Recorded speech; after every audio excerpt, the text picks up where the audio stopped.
Bismillahir Rahmanir Rahim. Alhamdulillahi wahdah wa salatu wa salamu ala man la nabiyya ba'dah amma ba'd.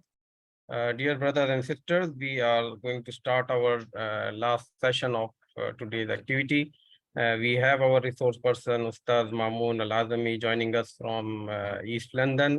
We welcome you, sir, for this session. Thank you very much for accepting our invitation and joining us today. These are the participants are actually students from different universities from more than 60 countries. Some of them come to join through Zoom, and some watch on Facebook, and rest of them will watch the recording on YouTube, inshallah. So they are from different part of the world, and brothers and sisters from universities, all of them are Muslims, although two non-Muslims have registered for them, but we haven't seen them joining. So today we have requested the Sheikh, who has a very vast experience of dealing with the universities, with the teaching, with training. He has a background of economics and management, and he has been at the Islamic Development Bank as an expert of scholarship. So I have requested him that he will also give a little bit hint about scholarship in his talk. But today he is discussing to us about how to study in the West as a Muslim. As many of us, we physically go to different Western countries to pursue our studies there. And in today's virtual world, maybe if we are not going there, but their civilization and their influence is coming even to our societies and our institutions. So the Sheikh, whatever he will be guiding us today, it is very important for all of us. So Sheikh, the floor is yours and you may start. Jazakumullah khair. بسم الله الرحمن الرحيم الحمد لله رب العالمين الصلاة والسلام على سيد المرسلين وعلى آله وأصحابه أجمعين. My brothers and sisters, Assalamu alaikum. This is an important topic for people who are coming to the Western countries to study, because the Western environment is quite overpowering. The culture is dominating, and people are not aware of how to cope with them. And consequently, a lot of Muslims who come here, they compromise their faith. They get into many of the unlawful things that are prevalent in the Western societies, and then they lose their identity, or at least half lose their identity. So we need to get the qualifications that are available in the Western universities, but we also need to maintain our identity as Muslims. And therefore, this will be the presentation for those who need that introduction to the Western society. Apart from the studying and the qualifications that we can gain, there are things that we need to refrain from, and this is what my presentation is about. So here you can see I have 7 chapters, and in the 7 chapters I will particularly deal with number 3, which is the analysis of Western society in terms of strength, weakness, opportunities, and threats. These will be the most important content in terms of our preparation. And also there are some tips for faith safety in the West. So let's look at Quran and Hadith. As we all know, Quran started to be revealed with these, the first verse was Iqra bismi rabbika alladhi khalaq. That means that we need to learn. Learning is not only in the first verse, but also the first word of the first verse that was revealed, that took 23 years to complete. And it was a guidance for the Prophet ﷺ's mission to change individuals, families, societies, and government. So all those things have started by the command learning. And this is also, the learning should start with the creators, learning about the creator. And the Rasulullah ﷺ also says, خَيْرُكُمْ مَنْ تَعَلَّمَ الْقُرْآنَ وَعَلَّمَهُ. The best of you are those who learn Quran and also teach. Okay. Then there is another reference from Quran. None will grasp the message except the men of intellect. So that means people of intellect, people who think, people who reflect, people who have reason, who reason it out, because Allah subhanahu wa ta'ala gives reasons, not blind faith. Islam is not blind faith. So Allah gives reasons. So we need to be able to see the reasons why we should do certain things and why we should not. So these are important contents, because without reason, Allah does not give us command. Okay? So, for example, Allah says, كيف تكفرون بالله وكنتم أمواتا فأحياكم ثم يميتكم ثم يحييكم ثم إليه ترجعون. How can you deny Allah, reject Allah, or ignore Allah when you were nothing? He created you, then you will die, then you will be recreated, and you will return to the Lord. So that means Allah is giving reasons in many parts of the Quran. أفلا ينظرون إلى الإبل كيف خلقت وإلى السماء كيف رفعت وإلى الجبال كيف نصبت وإلى الأرض كيف سطحت. Again, 4 reasons given by Allah subhanahu wa ta'ala. And many parts of the Quran, Allah gives 4 reasons. And even 1 reason, 2 reasons, whatever it is, Allah gives reasons why. Allah is giving instruction to do something and to stop something. This is also about knowledge. Allah will raise the ranks of those who believe and who have been given knowledge of life, basically knowledge of Quran and Sunnah, to lead life towards peace, prosperity, and paradise. Here there are 5 verses. I'm not going to into detail, just to give you, and I will send our organizing brother Ihsan Malik, a file, so that it can be circulated to the brothers and sisters who are here. So Allah tests the believers. Rely on Allah only. Kindness in character. Supplicate to Allah. Avoid backbiting. These are instructions from Quran, which helps us to learn to be a good person, a good Muslim, and a good student. So I would say we should be committed Muslim and competent professional. Then there is friendship. It's very important for us to know that friendship is so important for us, that the friend will have an influence on us. So Allah is giving us guidance about what kind of friend we need. The Prophet said, Al-mar'u ala dini khalili. People follow the deen of a religion or way of life of his friend. It will automatically have an influence on us. So we need to be careful about who we make friendship with and who we get close to. There is also hadith, طلب العلم فريضة على كل مسلم. That means for every Muslim to seek knowledge is an obligation, is a duty, it's not something that an option, it's a duty. Imam al-Ghazali says that there are 2 components of it. One is the foundation, which is the Quran Sunnah knowledge, the moral guidance as foundation on which the professional and academic and speciality that we need to know, we need to be good at that too. So this is another hadith. One who treads a path in search of knowledge has his path to paradise made easy. So if we are towards knowledge based on Quran and Sunnah, morals and manners, then we will have easy path to paradise, according to Allah subhanahu wa ta'ala. The Prophet ﷺ ask Allah for beneficial knowledge and seek refuge with Allah from knowledge that does not bring benefit. Now that's very important. Knowledge can be beneficial and harmful, either helpful or harmful. We need to know that some knowledge are harmful and some knowledge are helpful. So therefore, anything that does not help me to be a better person, a better Muslim, a better student, a better academic, and better whatever position we hold, whatever career we have, we need to check that that knowledge is beneficial, that knowledge is helpful. Let's see some scholars. This is very nice. Imam Malik says, Al-ilmu yu'ta wa la ya'ti. Knowledge doesn't come to you, but you have to go to it. It doesn't come, knowledge doesn't come to me. It has to be searched for and chased for. So that's an important message, that knowledge is something. If we are interested in knowledge, we go to knowledge.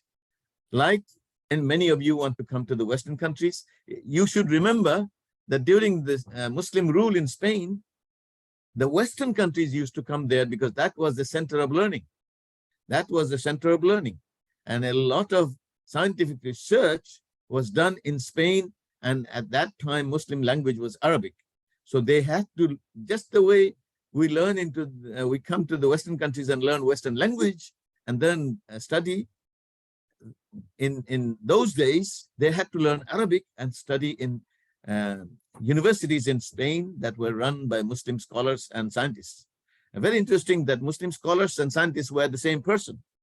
Islamic scholars and the scientists were the same person. So we need to revive that sunnah, revive that tradition, because we have lost the thirst for knowledge. So we need, and we have gained the knowledge of only secular knowledge, but not Quran Sunnah knowledge. And that's why we are still misguided. And therefore we have, the knowledge has created atom bomb. So a harmful thing for humanity, destruction, but not creative knowledge, not positive knowledge, not constructive knowledge. So we have to search for knowledge that helps me and helps the people around me and helps the society. So Hassan al-Basri says, whoever learns something in the name of Allah, seeking that which is with him, he will win. And whoever learns something for other than Allah, he will not reach his goal, nor will his acquired knowledge bring him closer to Allah. In other words, if we go only for Western degrees without Allah and Rasul, then that will harm us, not help us. That will take us away from Allah's path, because then we will lose our morals and manners, and we'll lose our sight of death and beyond death life. This is Albert Einstein. Anyone who has never made a mistake has never tried anything new. So that means knowledge also requires to make, when we make mistakes, because sometimes a lot of people do not want to do something because they might make mistake. And the mistake is an important way to learn. Mistake is a very important way to learn. This is a path to learning and development. So sometimes we forget that mistake is an important issue for us to learn. And we can learn from other people's mistakes, but we also can make mistake and learn from it, not just lose heart. Okay. This is Brian Herbert is saying capacity to learn is a gift. The ability to learn is a skill, and the willingness to learn is a choice. Think about that. Whether we have a capacity is given by Allah as a gift, but if we have the ability to learn, then how to learn is a skill. How is always a skill. How to drive, how to swim, how to use computer, how to, let's say, how to ride a bike, how to cook. These are all skills. But the willingness to use the gift and learn something is a choice. We choose to learn and we choose to ignore learning opportunities.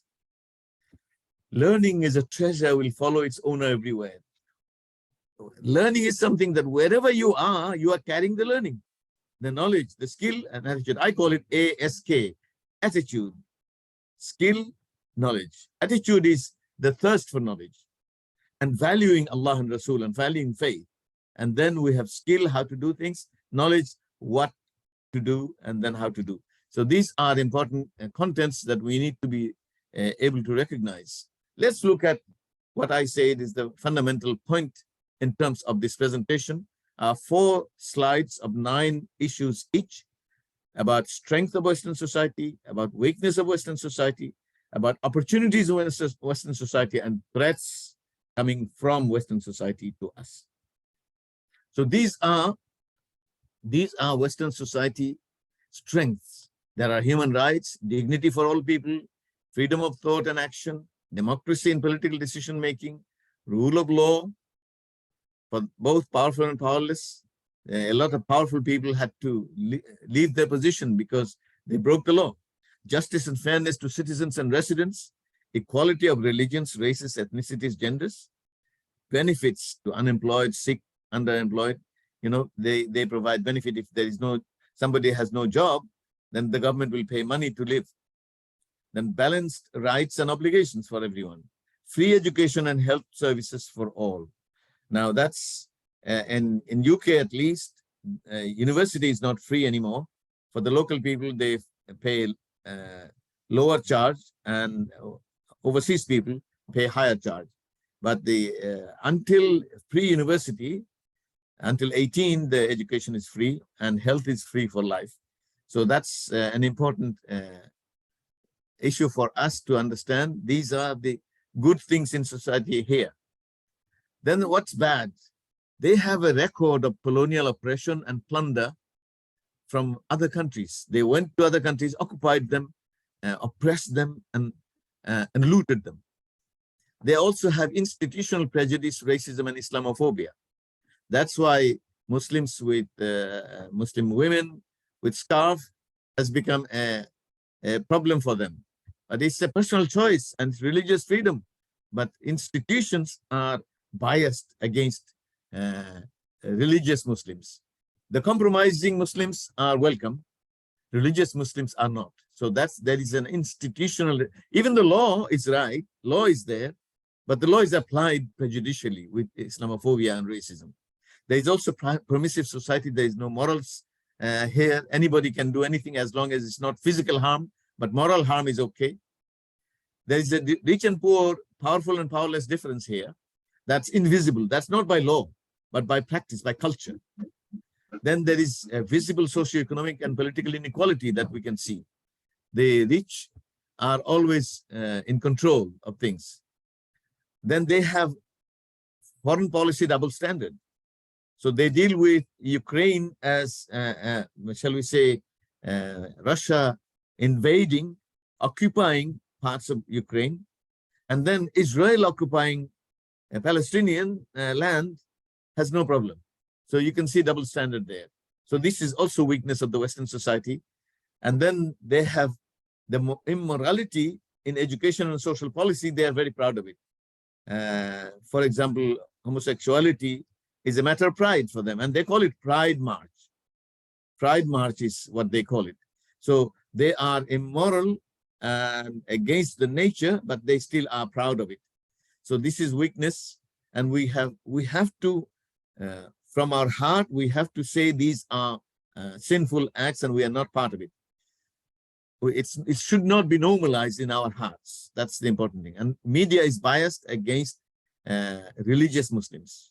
And therefore, if anyone is religious Muslim, even religious Christians, they are biased against. Only religious Jews, they are not so much biased against. And there is an influence of powerful and rich lobby groups who can change the policy. The opportunities that you are coming for, these are important issues for you. Freedom allows free religious practices. So if you are in a lecture and the prayer time comes, particularly in the winter, you have prayer time coming one after another.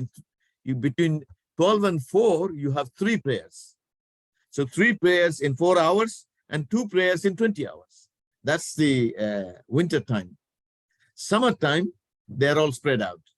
So, and the night becomes very small. For example, in London, the earliest Fajr time is 2:39 a.m.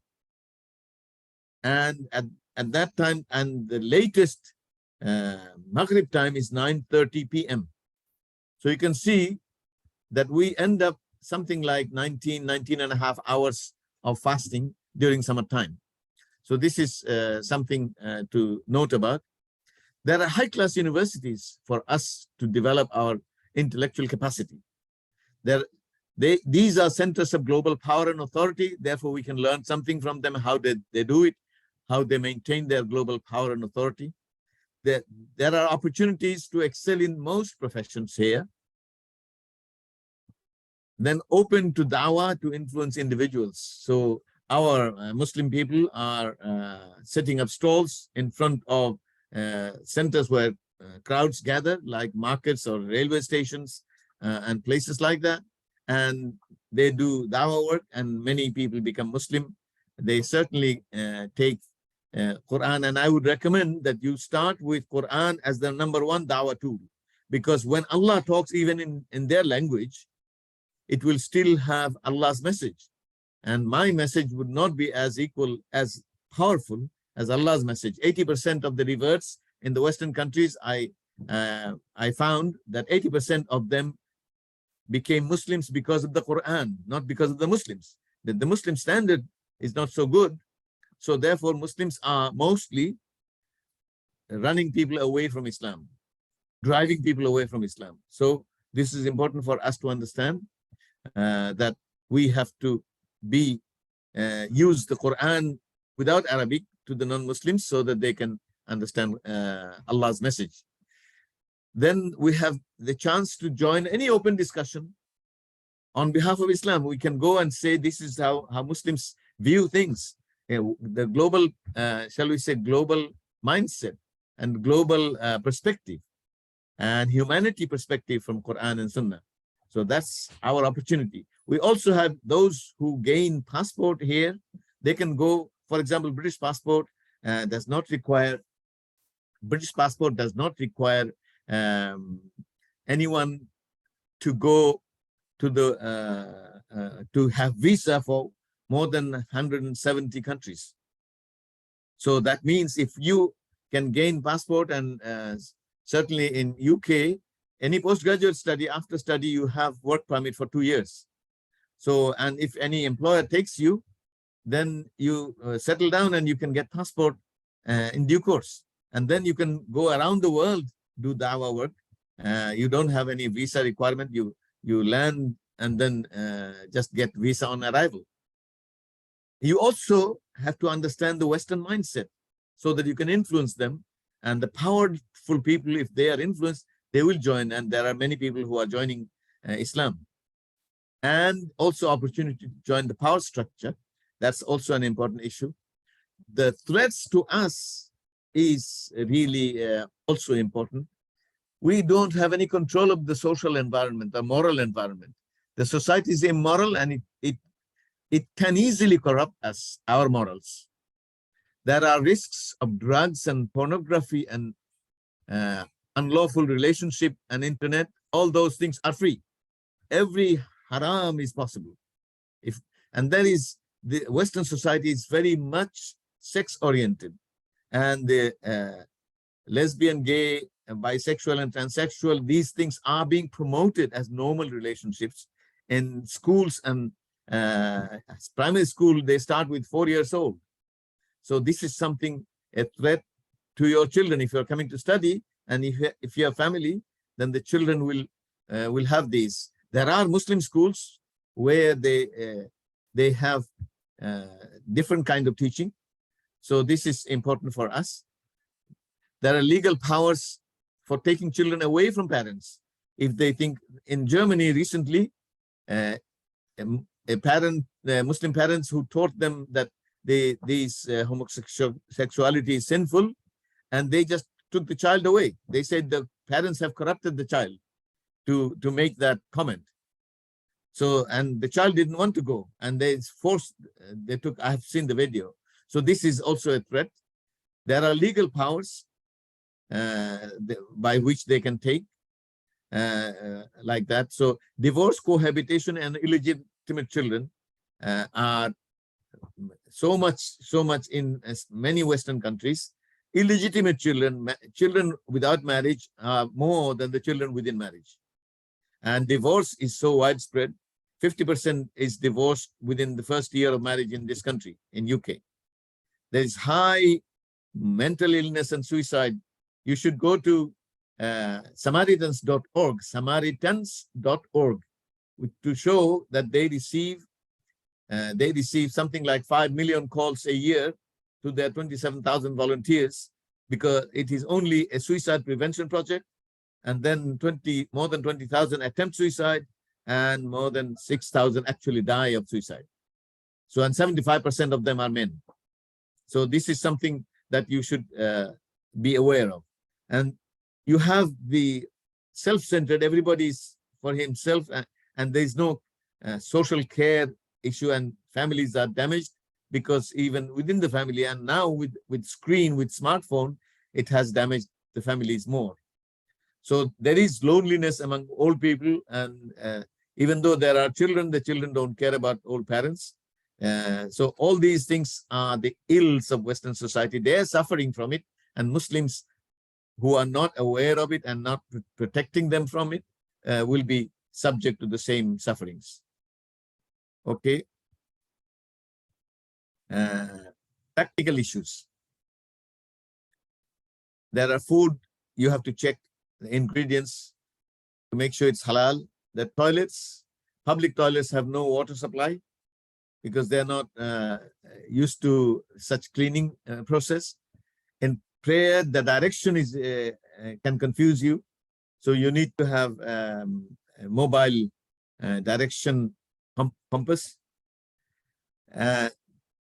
Public criticism of certain things like homosexuality can cause problems. In law, in terms of law, in USA, for example, police can be very aggressive and they have been killing people, unarmed people. So particularly in US, because US has licensed, privately owned armed 360 million arms are in private hands. In the weather, there is rain and cold in winter, dry in summer. Temperature can be maximum 40 and minimum minus 40. In New York, this is the the temperature goes up to 40 in the summer and minus 40 in the winter. So you have to be aware of that. Any dress is lawful, but sisters who wear niqab, my wife wears niqab. There's no problem in UK, but in France they don't allow it. In Austria they don't allow it. In Belgium they don't allow it. So those are problems for niqabi sisters. Smoking is banned in office buildings and transport. So these are things to be aware of on a daily basis. Also, Western people are very reserved and private. They don't easily make friends. They don't come and say, hello, how are you? And things like that. There is queue everywhere. You cannot jump the queue and go ahead of somebody who is standing in the queue. And they expect that if I do something wrong, I will say sorry. And if they do something good to me, I say thank you. This is very widespread. And if you don't do it, they will look at you as if somebody who is not developed enough. And they have no knowledge of the neighbors because they don't make friends with the neighbors, generally speaking. But in general, they're polite and positive and professional people. And family system, I already said 50% plus divorce. Family size is fast falling for white people. The white race, there is a video produced by the church saying that the white race is falling fast. They say that 2.11 child per childbearing woman is required to maintain the race. But there is the highest is 1.8, lowest is 1.1. And they are saying that it is irreversible. So many of the London local authorities are already white minority. Single parents and old people are growing very fast. Muslims have bigger families everywhere, but even educated Muslims choose to make smaller families where the Prophet ﷺ promoted big families. Okay, to balance, there is one reference from وَالسَّمَاءَ رَفَعَهَا وَوَضَعَ الْمِيزَانَ for balanced life. Also, وَكَذَلِكَ جَعَلْنَاكُمْ أُمَّةً وَسَطًا لِتَكُونُوا شُهَدَاءَ عَلَى النَّاسِ. This is that I have made you a middle of the road nation as ummah. Then the balance involves the internal balance of views, attitudes, values, and priorities, and in external values of spending time, efforts, and resources. These are the core issues for life that we need to be aware of. Otherwise, we will not. Even if we are in the West, these 5 things are most important. Allah and Rasul first, health and well-being second, relation, family, and other relationships are third, profession and finances, income is fourth, and Islamic dawah work is fifth. These are the 5 core things that we should do. Our models are Sirah, Sahaba, and the top Islamic scholars of the past and present. Particularly, Sahaba, the Prophet said that خَيْرُ الْقُرُونِ قَرْنِي ثُمَّ الَّذِينَ يَلُونَهُمْ ثُمَّ الَّذِينَ يَلُونَهُمْ. So my generation means Sahaba, then the Tabi'i, and the Tabi'i. These are the best generations, the Prophet said. And many of the big imams come from the Tabi or Tabi Tabi. Then the daily life balance can be done by what I call read, reflect, and reform life. That can only be possible if we are connected by 10 minutes tafsir a day. And I recommend Ibn Kathir as the starting tafsir, and 5 minutes on hadith. Tafsir should be on the memorized verses that we use in the prayer, so that the prayer becomes more powerful and protective. And 5 minutes hadith on morals and manners, that will protect our character. And then you write within the 10 minutes and 5 minutes, one lesson that you learn to improve your life, and one action you should take to make it part of your life. So one lesson from the Quran, one lesson from hadith, one action on Quran, one lesson on hadith. That's the way we can actually make our life change. When the prayer time comes, do we tell the prayer, please wait, I have something else to do? Or do we tell something else that, please wait, I have prayer to do? That will tell us where we stand. Then we need to be organized and tidy, otherwise we will not find things, and this will waste our time. We need to plan our life, implement it accordingly, evaluate performance. And that should be based on objectives for dunya and akhirah. When homework is given, we should do homework on the day, or start on the day, not on the day before submission. And if we leave any task pending, then it will become a burden, and the quality of performance will be lower. So these are some of the tips. Now, special tips about faith safety in the West. Be careful about over-sexualized society in the West. Explain to female teachers and students about respect in men and women, mutual respect by not shaking hands, no touch outside the family.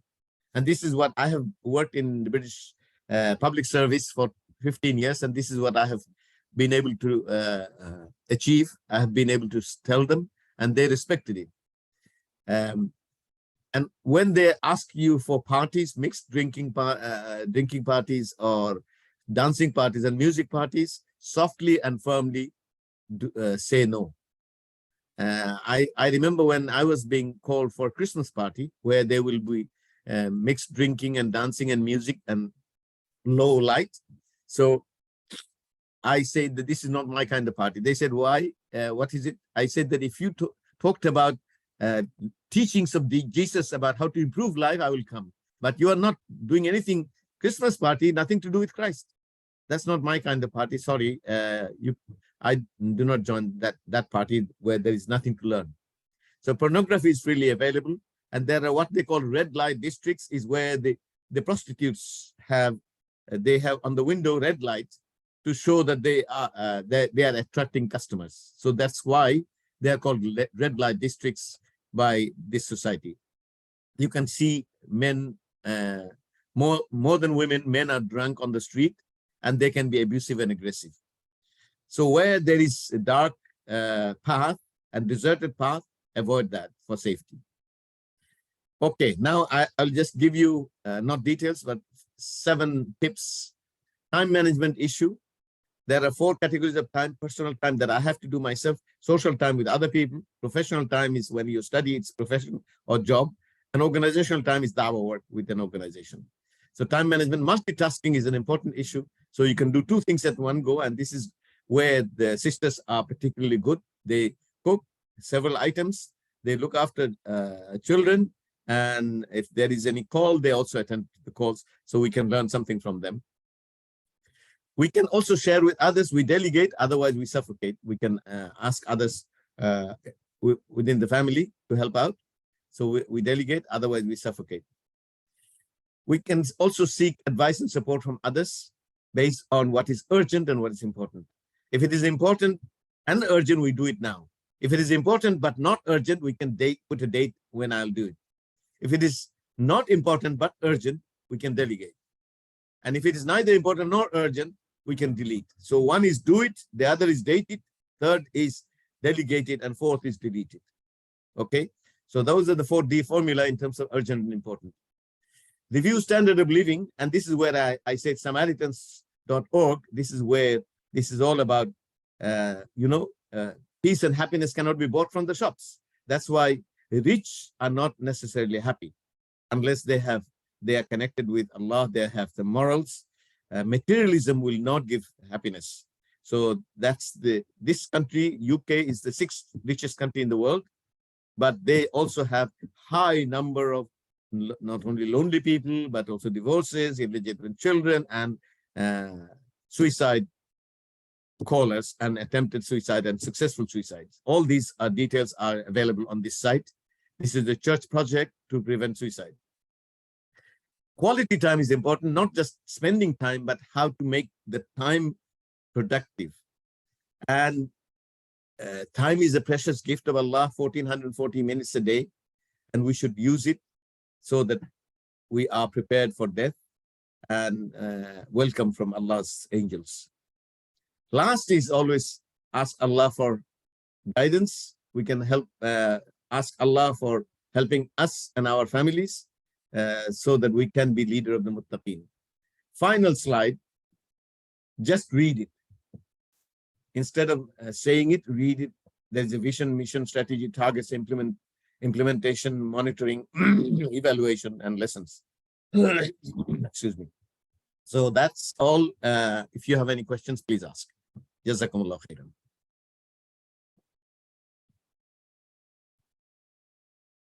Jazakumullah khair, Sheikh.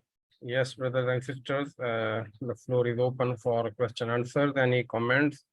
Anything you further want to clarify to get it clarified? Yes, please. Raise your hand if you have any question. Yes, brother Muali, unmute yourself. Thank you, Dr. Hissan. I'm Ms. Barin Mahalli from Nigeria. Okay. I commend the effort of our guest lecturer in the house. May Allah continue to be your support in all your plan, all your goals ahead and objective. I pray may Allah make it easy for you and all of us and the organizers. I have just 3 questions. Okay. The first question, it has to do with the content of your lecture that you have delivered. We have digested and we get some points right. But in terms of studying in the mix of the West, as a Muslim who has already designed the goals and objectives to be achieved, and there's no how, you have to meet with them. Prophet says, "Al-hikmah dalla anil mu'minin haysma wajadaha akhadhaha."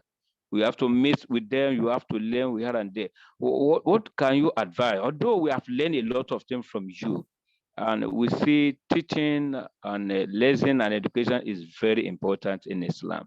What is your view? Why meeting with them? How can you? What are the methods to bring him to avoid some of the activity that is un-Islamic? That is question number 1. Okay, one question at a time, otherwise I'll not remember it.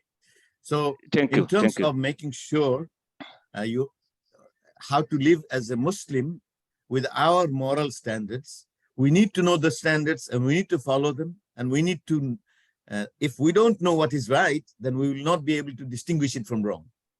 So we need to know what is right and wrong, and at basic level, we need to know the fara'id, the must do, and haram, the must not do.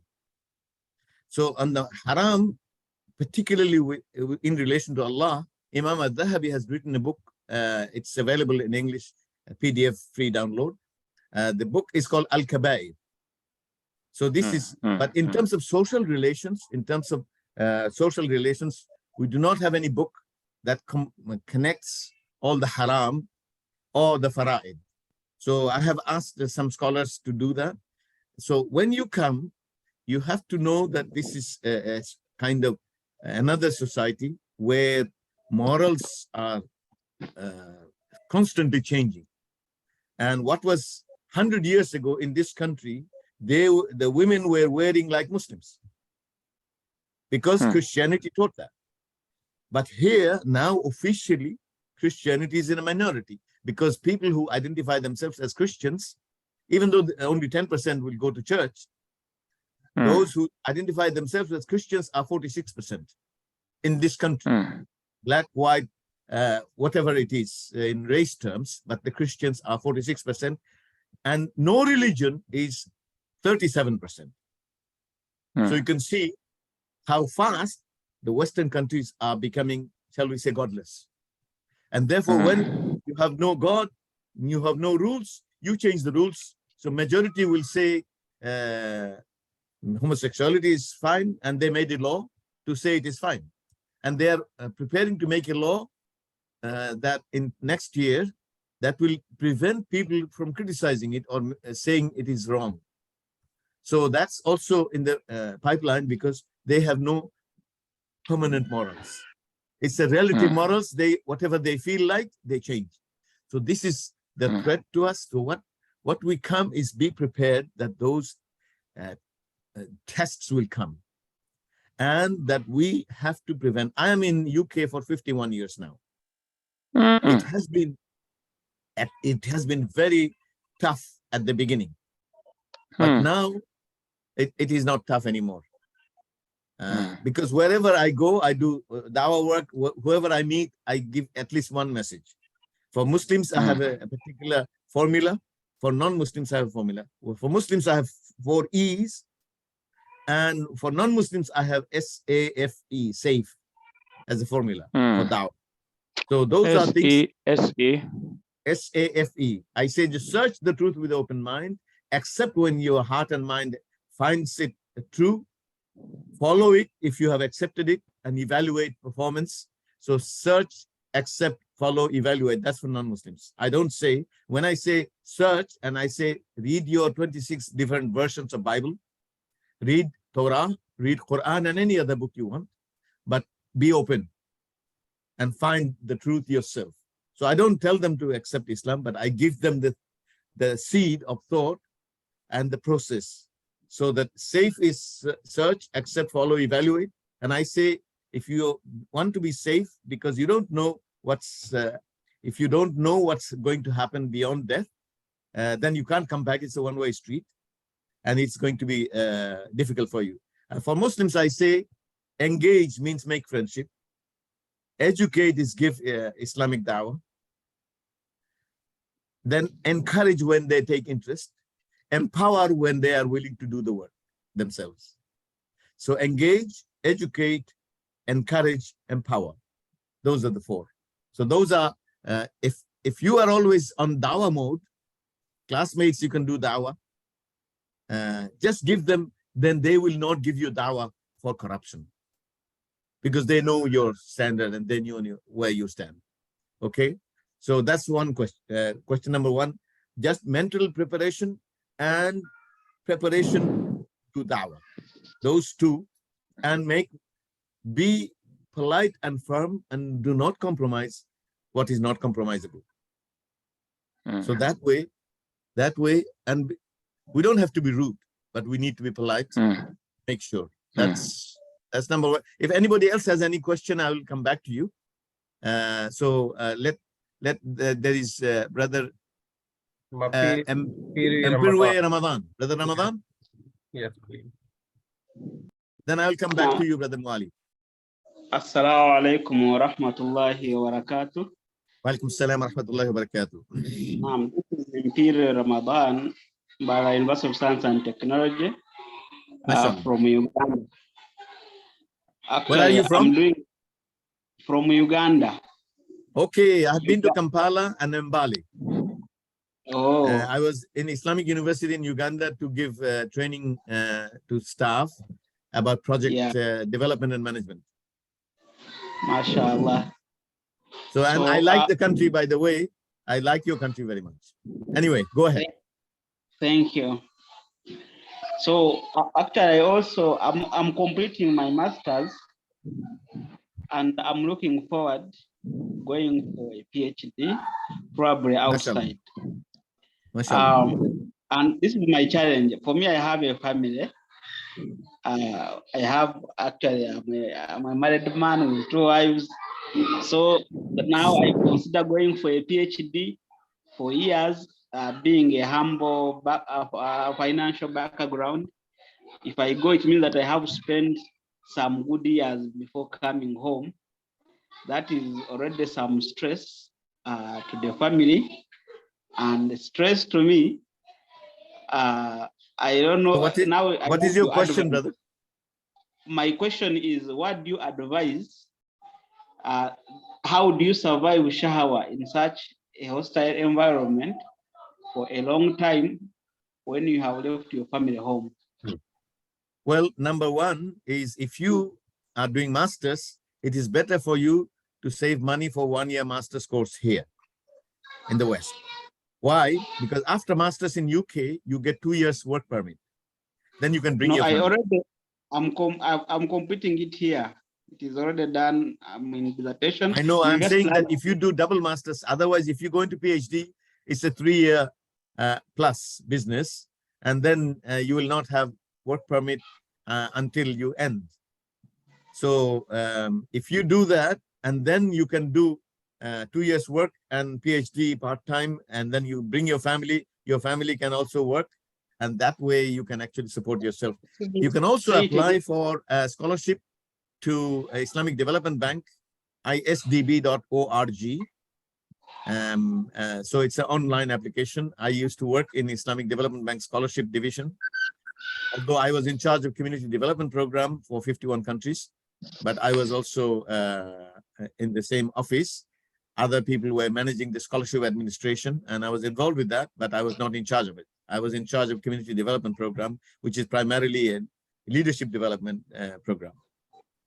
So that's my advice to you, that you have to make your financial planning to suit your situation, not just social planning, but family and financial planning to be matching with the academic planning. Okay, I have a sister's question. How the best way to deal with bullying, look down, or any negative reaction towards hijab in working environment in Western country? Actually, there are places where you can go without any bullying. So basically what you do is, bullying for hijab, particularly in UK, even niqab, is unlawful. Anybody bullying, you can report to the police. So this is number one. And number two is, you can change your work environment, or in university, you can report it to your professor. If you're coming to university to study, you can tell your professor. Most universities have Islamic societies which are strong, and you can join them, and they will facilitate your support. And also you have the student society generally, they will give you support, those who are full-time to serve the students, and your tutor will give you support. So there are many ways of coping, and you will have other hijabi sisters in the university. If you are coming to university, if you are working, then in your work environment, in the universities, the bullying and racism and Islamophobia is much less. But in the work environment and outside society, it is more. But you can avoid it. And there are some areas where Muslims are in big number, like where I am now. This area is majority Muslim. And therefore, here I can see many, most people, sisters are hijabi, and there are many, many niqabis here. So there is no problem. You just need to look at where you live, and how you don't go into deserted streets, and in the evening, don't be alone. So particularly for sisters, this is important advice.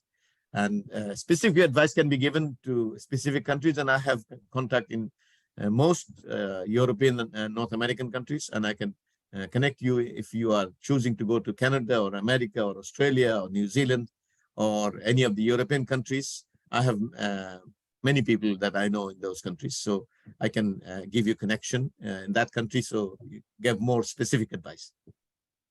Brother Muali? Yes, assalamu alaikum. Thank you very much. I've sent a message over there that you say we should not be rude, we should be polite. Yes, if we don't rude, and we should be polite. And can we ignore their friendship in terms of, observing the non-Muslim teaching? Why friend with them? Yeah, I had friends. There was no problem. They knew certain things that I would not do and certain things I would do. For example, when I was working in a London local authority, winter time, and I was a chair of an officers team. So winter time prayer comes very quickly. So in the winter time, I would suspend. I was already in wudu. I would say that please take 5 minutes break. I will have to do my prayers, and they will wait. If you explain, I mean, there were women coming into that meeting. So I called them and I said, if you don't mind, I want to explain something. And I said that as Muslim, as a mark of respect, I will not be able to shake hand with you. And this is the same Orthodox Jews here in London, they do the same. So they don't shake hands with men, and men do not shake hand with women. So I said that this is a Muslim Islamic tradition of mark of respect that also is followed by Jewish tradition. So don't mind. And they didn't extend the hand. But if I didn't explain and then I refused to shake hand, it would be an embarrassment for them, and they would feel bad. So I explained it before. There are ways and means. There are ways and means. And you know, I live in this society for so long. I know how they react, and I know how to treat with them, and I have to make friendship with them. And I don't have an enemy here. I have white friends, black friends who are not Muslims. So there is no problem. My home, where I live, on one side, there's Filipino Christian, and on the other side is there's Sinhalese Buddhist, and they're good friends. So friendship on my terms, on my value terms, is good. We should make friendship with everyone. Otherwise, without the friendship bridge, we cannot pass on the message of Islam. Okay. If there is no other question, Brother Muali can ask. Yes, the last one, you made mention of balance between the two areas. So, and I think we have the 5 factors under that. Why you mentioned relationship with others, the issue of hate, Islamic value, then I don't know the other 2. Okay, no, I mean, in terms of balance, there is what I call internal balance, that my thinking, my attitude, my priorities, my values, those are internal. So they should be balanced. Like, let's say among Muslims, you have those who withdraw from the society and think that that is Islamic. And there are those who are taking up arms to destroy society in the name of Islam. Both are out of balance. We have to live in this society without, excuse me, without compromising our faith. The Prophet ﷺ did not leave Mecca. If you leave the society, who do you do da'wah to? So that's why we have to live with our values uncompromised, but without hating them. What they do is wrong, but they can change, and they are a potential brother and sister to us. So that's important for us to, as a mindset, it's important to understand that they can be my brother and sister in Islam, in faith, if they just understand. They don't understand, that's why they are away. Each one is a potential Muslim. But am I the right kind of exposing a character of a Muslim? What kind of Islam I'm representing myself? That's an important issue. How I talk, how I deal with others, how I show respect. So these and how I accept but disagree on disagreeable opinions and cultures and values. So those are things that we need to balance out with, that we do not accept their values and their culture and their lifestyle, but we do not condemn them, we do not hate them, we do not disconnect with them, because if disconnection means I can't do the our work. So that's the balance to do. That's the external balance. Internal balance, we should hold our Islamic personality and values, things like that. But externally, it should be applied suitably. So Islam is represented properly in the tradition of Sunnah of Rasulullah. Yes, there is a question in the chat box. Let me see. Okay, I can see. Assalamu alaikum. As regards to the scholarship, is it only for PhD? No, it is for bachelor, master, and PhD. So you can try, but there is lower level competition is much more. For example, for 10,000 scholarships, there are more than 100,000 applicants. So, and it is processed. Then, I mean, it is 1 in 10 who will get it, but even 1 in 11 and 12. It depends on how many how many applicants. You have to be really that good to compete. They also have an indicative allocation for different countries, so you can try. PhD is preferred for member countries, and Uganda is a member country, Nigeria is a member country. So you can apply. People from Philippines should apply. If they are extraordinary, they will be able to get something selected. So you can try, but there are other scholarship. The World Bank, Japan World Bank scholarship program is there. You can also apply there. So there are scholarship giving foundations. You can search, Google search it, and you will find like that. How can we deal back home with Muslim students who come back from Europe in terms of moral upbringing? So first thing is to give them induction before they leave. And if they have already left and have been affected adversely, then you have to be soft and kind and caring, and then guide them and say, look, what are the consequences of Western society? Family breakdown, suicide, mental health issues, drugs and pornography, and knife crime, and all those things. And rapes are there too. Even policemen have been suspended because police officer raped while on duty. So this is this kind of thing. So this can happen. So when they come back, you have to know where they stand.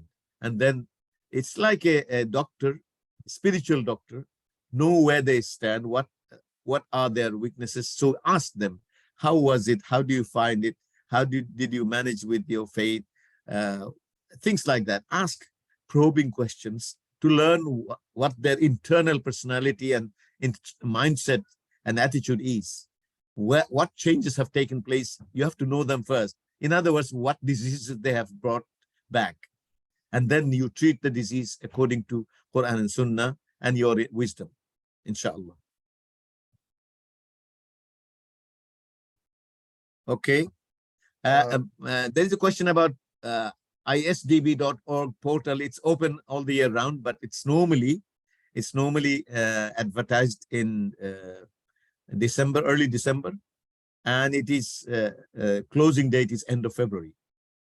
That's the normal time, but I don't know the recent one. I'm talking about last year. Yes. I'm still in touch with them, my officer colleagues. There are new officers there, but I worked there for 20 years. So and I have also, I know people from other departments. Of course, many of them retired like me, because people retire at the age of 62. So I say I'm retired, but not tired. That's why I'm still active. Yes, inshallah. Brother is asking, why are people more interested in studying at West? And what can Muslim world, if it is because the West has something interesting, I suggest the Muslim world should find other way out for that. Okay, that's also an important question, because they are so much into learning and research. They may not have morals, but intellectual research Muslims are not doing. Their universities are not so intellectually challenging, so research oriented. Individual professors do not have publications of original research in Muslim countries. Let me give you an example. In 2005, I was in one of the teams in Islamic Development Bank, looking at Muslim world and looking at universities. The entire Muslim world had 700 universities, and one Japan had 1,100 universities. You tell me. So where is the learning? In Spain, the Western people used to come to learn because at that time we were at the peak of the research business, learning and development business. But we have given up. We do very mediocre level. If we can publish our research articles in a global magazine, then that individual is upgraded. But the institutions are not upgraded. In Bangladesh, where I come from, most university teachers just continue on teaching what they have been teaching for the last 10 years without upgrading their lessons and without doing extra research by themselves and making original contribution to the learning process. So Muslims are behind because they have abandoned learning culture. Not just they have abandoned Quran and Sunnah learning for the current age, and they have abandoned the intellectual and scientific learning and application for the current age. So on both fronts, we are behind. Iqra is the starting point of Allah's command in Quran. And tell me how many of us, what percentage of us are into learning culture and thinking culture and developing new ideas and learning. That's why what Brother Ihsan Malik has done is an important issue, that to compensate for it, you should get Western degree, keeping faith intact, make it stronger, come back and upgrade your institutions. That's the right way. Then we can talk about in 10, 20 years, we will have universities worthy of name, inshallah. Thank you very much, Ustaz Mamoon Al-Azami, for your time, for your very nice presentation. It was very enlightening. We hope some other time we may request you for a special lecture on the scholarship issue, because many brothers are asking about the scholarship. Anyhow, you also have the webinar, monthly webinar in the IIIT Far East. Still it is going on, so the brothers can yes, you can share it with these brothers and sisters. I run NGO management and leadership webinar every month.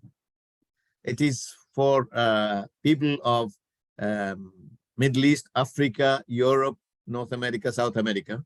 It is on 4th Sunday at 2 p.m. my time, which is just now. So at this time. So Brother Ihsan Malik, you can share my email and mobile. So if they want to join the group, I can add them. This is being coordinated from the Bahamas. I do the learning part, they do the logistics part. So this is, you are all welcome to join. And it is also sometimes I bring in other experts, but it's a 1.5 hour program. And half an hour is presentation, 1 hour is exchanging of experience, because that's important, and also making networking globally. So you are welcome to join, and also it is being recorded, so you can also see it. If you're busy at that time, you can see it later on. It will be shared in the Telegram group. It is the brother in the Bahamas set up a Telegram group. I think there are 250, 300 people there. So you can join that if you have Telegram, and give me your number. I give you my number here in the chat box so that you can. Okay, 447784612929. That's my. Oh, sorry, it has gone to one person. I should do it, everyone. Okay, I'll do it again. +447784612929, and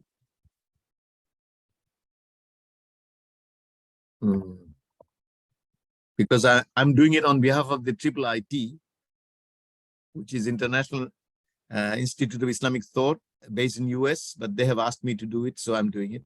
This is my IIIT one, and my personal one is idb@yahoo.co.uk.